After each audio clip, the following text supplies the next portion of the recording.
Oi, pessoal, tudo bem? Espero que vocês estejam bem. O conteúdo de hoje, ele é a parte integrante do nosso livro do sétimo ano, História sétimo ano. Nós já estamos num período do conteúdo, numa fase que já adentramos ao período do ciclo da mineração. O ciclo da mineração, que é um ciclo que vai representar a evolução a um patamar de desenvolvimento. Por que isso? Porque agora vai surgir o desejo, sobretudo, tanto da coroa portuguesa quanto de particulares, para que o Brasil fosse ocupado, fosse povoado, como eu já mencionei na aula anterior, para que o Brasil não pudesse, de forma nenhuma, vivenciar em relação às invasões, que não pudesse, mais uma vez, ser invadido por nenhum outro povo. Povos estrangeiros esses que estavam interessados nas questões, nas produções existentes aqui no Brasil, na produção do açúcar inicialmente, não é? Do pau-brasil e do açúcar, e esses dois ciclos vão determinar como seria caracterizado a colonização em nosso país. Pois bem, diante disso, nós já começamos, desde a aula passada, a visualizar, estudar, a aprofundar nosso conhecimento com relação aos aspectos da economia, desse novo ciclo, o ciclo da mineração. Não é? Esse ciclo vai representar uma nova forma de exploração por parte dos portugueses e uma nova forma de desenvolvimento da economia brasileira. De que forma isso iria acontecer? Pois bem, eu lembro que em aulas anteriores, não vou especificar qual foi a aula, eu comecei a mencionar, a preparar vocês do sétimo ano. Por que, professor? Por que você começou a preparar a gente? Devido a quê? Devido às mudanças que iriam ocorrer desde a implantação das capitanias hereditárias. Capitanias hereditárias essas que vão ser a forma de administrar o nosso território, a forma de administrar dos portugueses em nosso território e como isso iria fazer com que as mudanças e o desenvolvimento pudessem ocorrer. É bem verdade que no período das capitanias, somente duas prosperaram e se desenvolveram. Quais foram? Muito bem. São Vicente e Pernambuco. Não é isso? São as duas capitanias que se desenvolvem porque os donatários tiveram uma colaboração gigantesca, se interessando, trabalhando para que a capitania pudesse se desenvolver.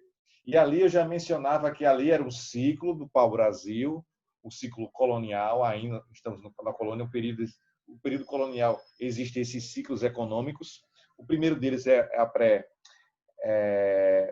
é o período do pau-brasil, depois do açúcar, agora da mineração, não é? Da mineração que vai ocorrer ali por volta do século 17 e 18. É isso? Pois bem, mencionei aqui que as invasões holandesas vão fazer com que a corte portuguesa se preocupe muito mais com o Brasil. A forma administrativa muda, né? Passa a ser governo geral, não que as capitanias tenham sido findadas, tenham posto fim. O governo português não disse está finalizada as capitanias hereditárias, não. Mas eles acharam por bem criar o chamado governo geral. Governo geral esse que vai fazer com que a mudança administrativa. A mudança administrativa vai ocorrer e vai fazer com que o Brasil possa ter ali duas capitais, Salvador e Rio de Janeiro, e agora nesse período do ciclo da navegação, do ciclo da mineração, desculpe, somente uma capital, que vai ser a cidade do Rio de Janeiro.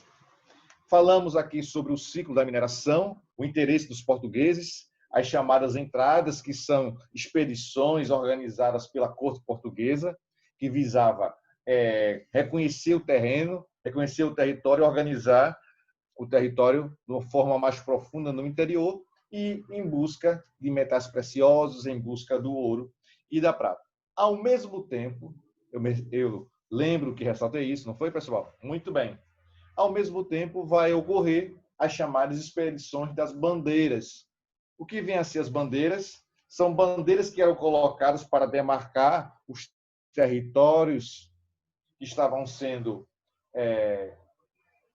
invadidos, adentrados, penetrados. Então, para firmar terreno, começava-se, então, a colocar aquelas estacas, aquelas bandeiras estacadas no chão para marcar o território que ali estava sendo conquistado, estava sendo explorado a partir daquele momento. E aí, observamos aqui, só para fazer uma revisãozinha que não custa nada a gente bater nessa tecla desses tipos de bandeirismo. São 3 tipos de bandeirismo, não é? Quais são eles, professor? Muito bem, meu querido, muito bem. De apressamento, o prospector e o sertanismo de contrato. E o bandeirismo sertanista de contrato, que é uma situação de bastante evolução para aquela época. E na página 258, eu convido vocês para que vocês possam abrir essa página agora e a gente vai se deparar com um mapa, que eu já mencionei ele, vou mencionar sobre ele mais uma vez, e tem aí o Tratado do Meridiano de Tordesilhas, dividindo, não é? O lado leste como sendo um domínio português e o lado oeste sendo um domínio tipicamente espanhol. Mas nós bem sabemos, não é aqui para nós que ninguém nos escute, que esse tratado não era respeitado. Não era respeitado. Vez por outra, acontecia a intromissão, a invasão, não é? A conquista, a penetração dos bandeirantes, além desses limites aqui, além dessas fronteiras. Então, não havia muito respeito com relação a isso. Aqui na página 258, nós vemos aí, né, a circulação, como ocorria esse sertanismo de contrato, a captura dos índios aí numa seta roxa e a mineração em verde. Nós vamos perceber aí o nome de pessoas, de rios que colaboraram para esse desenvolvimento. A região de Palmares, de Missões, captura de indígenas e por aí vai. O bandeirismo de apressamento. Vamos lá. O bandeirismo de apressamento que visava caçar e escravizar os indígenas para trabalharem nas fazendas. Então, os índios começavam a ser escravizados para trabalhar na fazenda. Só ressaltando isso, viu? O bandeirismo prospector, que buscava encontrar minas de ouro e prata para o enriquecimento dos fazendeiros que estavam em dificuldades financeiras, devido à crise da produção açucareira. Não é? Então, começa aí a produção de açúcar a enfrentar sua grande crise.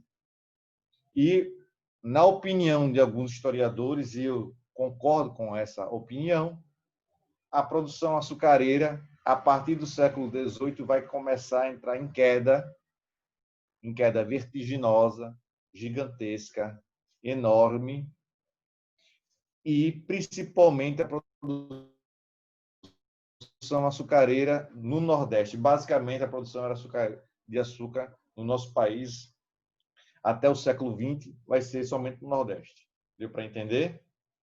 E no século XX, essa produção açucareira vai acontecer em maior quantidade, em maior produção e moagem, e venda e utilização da cana-de-açúcar no interior de São Paulo a partir do século XX. Então, é bom deixar isso bem claro, para que lá na frente você não venha esquecer. Não é? A produção açucareira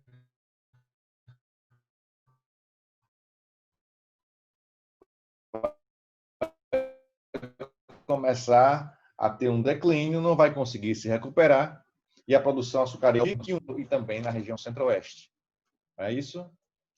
Bem, colocado isto, e o sertanismo de contrato, cujo objetivo outro tipo, não é?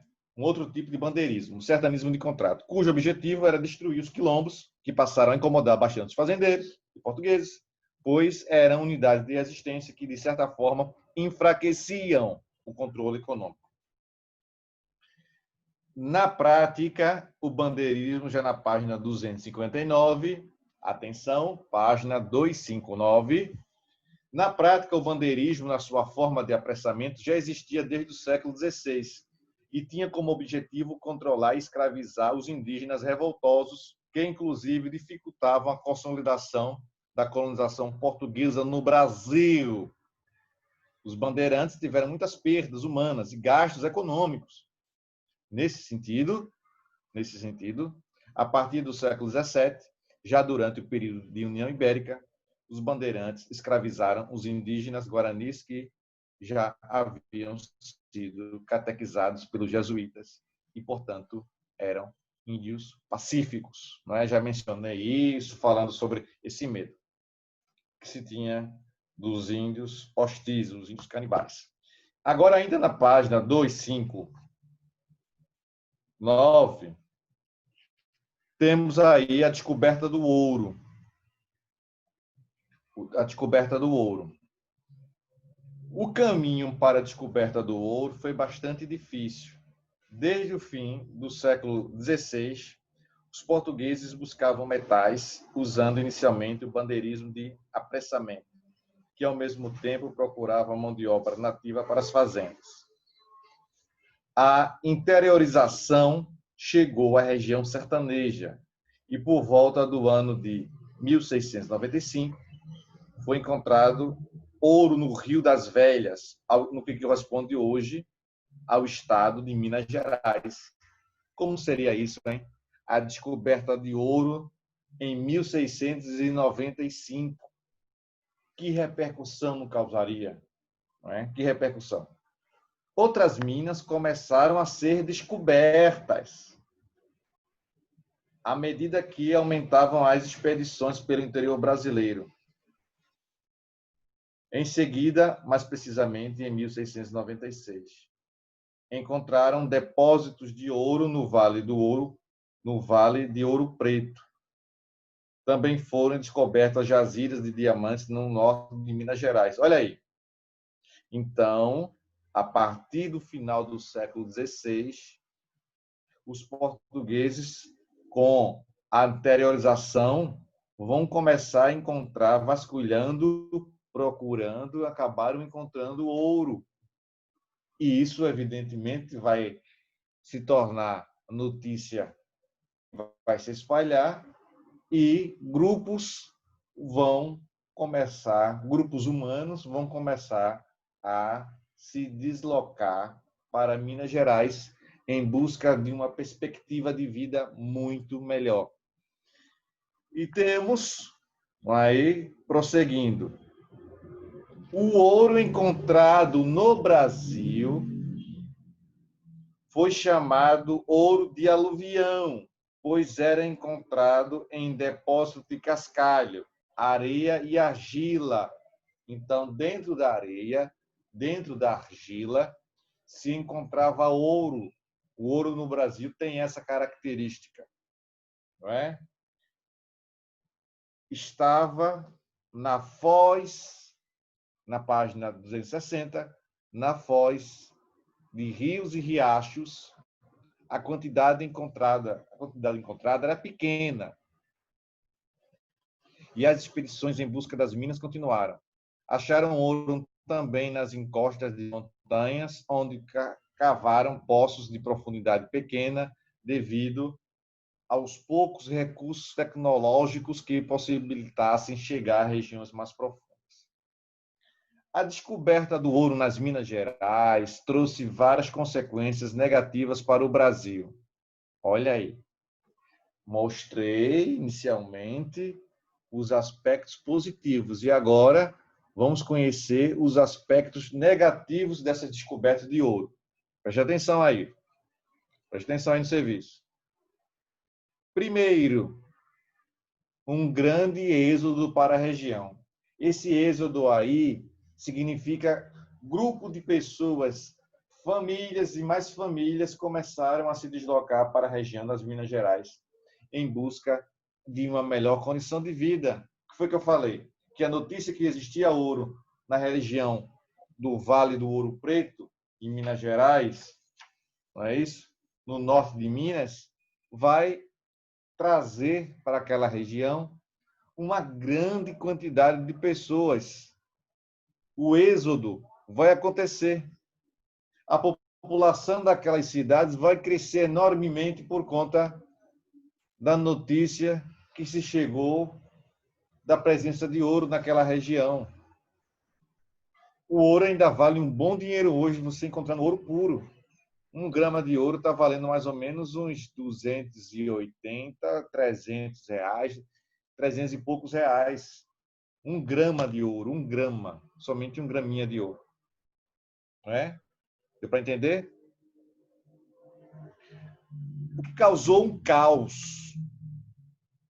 O rápido e excessivo crescimento populacional gerava problemas com péssimas condições de moradia. Péssimas condições de moradia as pessoas possuíam. Não tinha estrutura, não tinha condições de absorver tanta gente em tão pouco tempo. Falta de urbanização, relações de trabalho precárias e desmatamento, que causava grande desequilíbrio ambiental.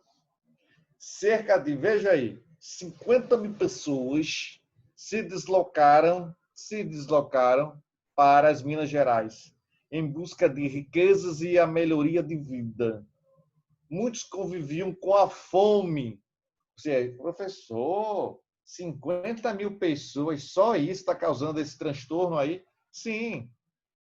Naquela época, o Brasil devia ter uns 2 milhões de habitantes, no máximo. Então, 50 mil é um percentual grande para aquela época. Muito grande. Muitos conviviam com a fome, pois não existiam inicialmente áreas de plantio de bens de consumo e subsistência. O que é subsistência? É aquela plantação que você planta para subsistir, sobreviver, tirar dali a sua alimentação. Não é isso? A sua alimentação.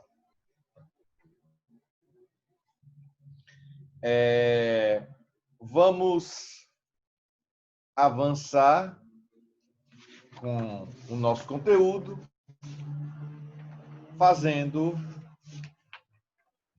algumas questões de múltipla escolha. Vamos fazer duas. Vamos fazer duas. Elas se encontram na página 269. 269 é onde se encontram essas questões. Pois bem, segunda questão, 269. A ocupação do interior da colônia brasileira aconteceu irregularmente, conforme o desenvolvimento das atividades econômicas. Marque a opção correta a respeito das principais atividades empreendidas pelas bandeiras. As principais atividades iniciadas pelos bandeirantes. Letra A. Agricultura, monocultura do café e o comércio com os espanhóis no sul. Nananinaná. Letra A, não. Não, me ajude, faça isso comigo, não. Letra B. Garantida. O café não vai surgir agora, não. Com força. não é? Que essa força, inclusive, vai ter reflexo na política brasileira, não vai surgir agora, vai surgir lá no século XIX. Não é, portanto, não é. A letra A. B. Garantida a instalação de núcleos coloniais familiares e o estabelecimento de acordos de paz com os indígenas. C. A busca de uma rota comercial para o Pacífico e a garantida liberdade dos indígenas, conforme a orientação dos jesuítas. D. A procura de metais preciosos e a escravização dos indígenas. Evidentemente, minha gente, que é a letra D. Procura de metais preciosos e a escravização dos indígenas. Terceiro quesito diz assim: qual destas definições expressa melhor o que foram os bandeiros? Letra A, expedições financiadas pela coroa. Foi pela coroa as bandeiras? Não, não foi. B, movimento fundo catequético liderado pelos jesuítas para a formação de uma nação indígena cristã? Não. C, expedições particulares que apressavam os indígenas e procuravam metais e pedras preciosas. D, empresas organizadas com o objetivo de conquistar as áreas litorâneas e ribeirinhas. Qual é a letra? Letra C, expedições particulares que apressavam os indígenas e procuravam metais preciosos. Não é isso? Pois bem, vamos voltar aqui. Vamos voltar para a página 269. Vamos entender como estava a organização política e econômica do ciclo da mineração. Como estava postado, quais eram as funções, de que forma a coroa portuguesa queria sempre, não é? Sempre lucrar, lucrar, lucrar. Tem assim, 262. A descoberta das minas no Brasil trouxe uma nova atividade econômica lucrativa para a coroa portuguesa. E a primeira ação da metrópole foi estabelecer o controle sobre as minas e as relações econômicas e comerciais que surgiram a partir dessa descoberta.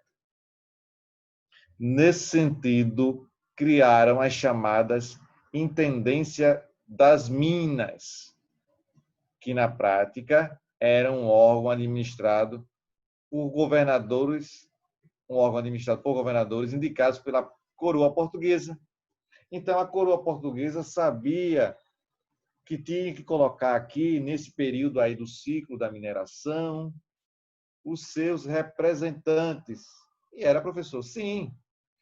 Caso contrário, a situação ia degringolar, ia perder o controle. Com essa perca de controle, ia perder dinheiro. Teria que ter uma forma para obter lucro, cobrando os impostos, como sempre Portugal fez no Pacto Colonial. Um pacto colonial, que significa, muito bem, isso mesmo, a colônia vai fornecer toda a sua matéria-prima para a metrópole. Aí você ainda se pergunta qual é a nossa metrópole. Não faça isso comigo, não. A nossa metrópole é Portugal. Portugal. Ah, professor, que poderia ser uma coisinha melhor, não, pai? Sim, mas é o que se teve. Foi assim a nossa colonização. Fomos colonizados por ele. Não vamos nem colocar assim nesse processo histórico aqui, senão vamos fugir do nosso objetivo de hoje. É muito complicado se trabalhar com sim história. E aqui temos, da seguinte maneira, as intendências das minas, que na prática eram um órgão administrado por governadores indicados pela coroa portuguesa. que tinha a função de cobrar os tributos, os impostos, agir com força, como força militar e julgar casos de divergências criminais e econômicas. As terras onde foram encontradas as minas de ouro eram de propriedade da coroa portuguesa, que as cedia mediante o pagamento de impostos. A essas porções de terra de 3.000 metros quadrados e que tinham que possuir em torno de 12 escravos, foi dado o nome de datas. Os mineradores que tivessem menos de 12 escravos receberiam porções de terras datas que geralmente tinham 66 metros quadrados. Alguns órgãos e tributos foram criados por Portugal para controlar a exploração e o uso das terras que dispunham da jazida de ouro. Agora vamos observar aqui como eram esses órgãos e como era realizada esses tributos que eram pagos para quem? Para os portugueses que queriam obter lucro, vantagem. A história portuguesa mostra que sempre estarão em dificuldades econômicas. Então, quando estavam em dificuldades econômicas, a sua colônia mais próspera teria condições de fornecer esse processo de recuperação. Ou seja, está em dificuldade? Aqui em Portugal nós estamos em dificuldade, vamos lá até o Brasil e pegar as riquezas brasileiras e vamos equilibrar novamente o nosso orçamento. Vamos equilibrar nosso orçamento, porque nós temos uma colônia riquíssima que vai nos fornecer todas as condições de recuperarmos a nossa economia, já tão fragilizada. Não é isso que aconteceu? Mais ou menos isso que aconteceu. Preste atenção aqui no serviço. 262, o quinto. Era um tributo que consistia na cobrança de 20% de todo o ouro que fosse extraído das jazidas. Esse modelo facilmente foi corrompido, pois não se conseguia estabelecer controle sobre o pagamento. Era um tributo, voltando aí, era um tributo que consistia na cobrança de 20% de todo o ouro que fosse extraído das jazidas. Todo o ouro, 20% era cobrado. Bobinho eles, não era? Bobinho eles. A finta. Isso era o quinto, vamos para a finta. Mais um tributo aqui. Esse modelo de imposto foi criado devido ao fracasso do quinto. Consistia no pagamento de uma taxa anual de 450 quilos de ouro à coroa portuguesa, que depois passou a considerar a quantidade muito pequena. De 450 quilos de ouro, achou muito pequena. Bobinhos os portugueses, não é? Casas de fundição. Os portugueses elevaram as cotas cobradas na finta para cerca de 1 tonelada. Além disso, criaram as casas de fundição, onde o ouro era transformado em barras e a parte da coroa portuguesa era retirada. Olha aí, ó. É a casa de fundição. Além disso, os portugueses criaram as casas de fundição, de onde o ouro era transformado em barras e a parte da coroa era retirada. Deu para entender? É assim, não é?